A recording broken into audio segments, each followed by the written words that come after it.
ياكوبو الانفراد وفرصة للهدف الأول. ركلة جزاء وبطاقة صفراء أم حمراء. هنشوف قرار حكم المباراة خالد النوري. احتسب ركلة جزاء ولم يشهر أي بطاقة حتى الآن.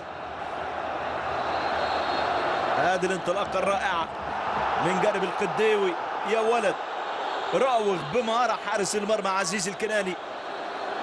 القديوي هيشهر بطاقة صفراء، يكتفي بالبطاقة الصفراء حكم المباراة خالد النوري.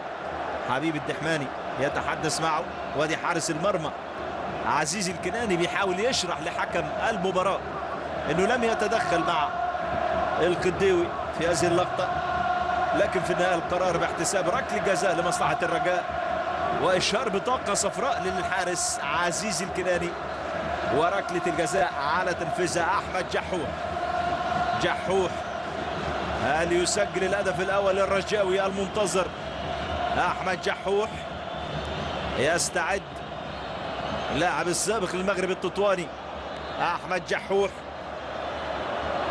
للتسجيل من ركلة جزاء.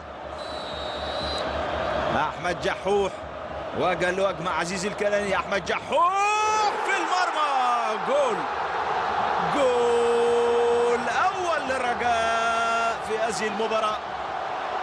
في الدقيقة 27 يتقدم جحوح بالهدف الأول للرجاء من ركلة جزاء حصل عليها يوسف القديوي بمهارة.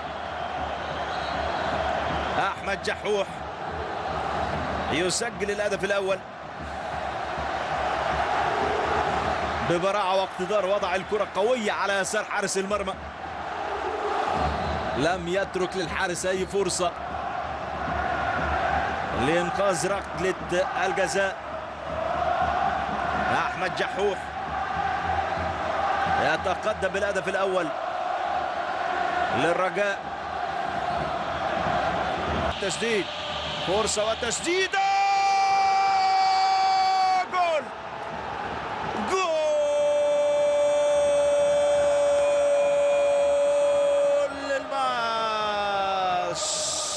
إبراهيم سيدي بيه.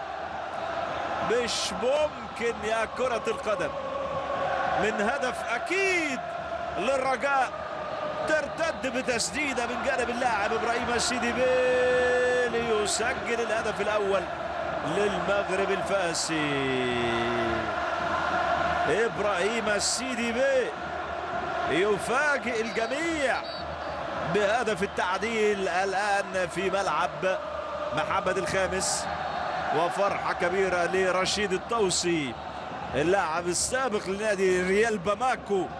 يسجل الآن هدف التعديل بعد كرة ضاعت يعني على فريق الرجاء لإضافة الهدف الثاني. ارتدت من العارضة وعلى طول بعدها بثواني قذيفة من سيدي بيه يعادل النتيجة سيدي بيه للمغرب الفاسي. مش ممكن يا كرة القدم.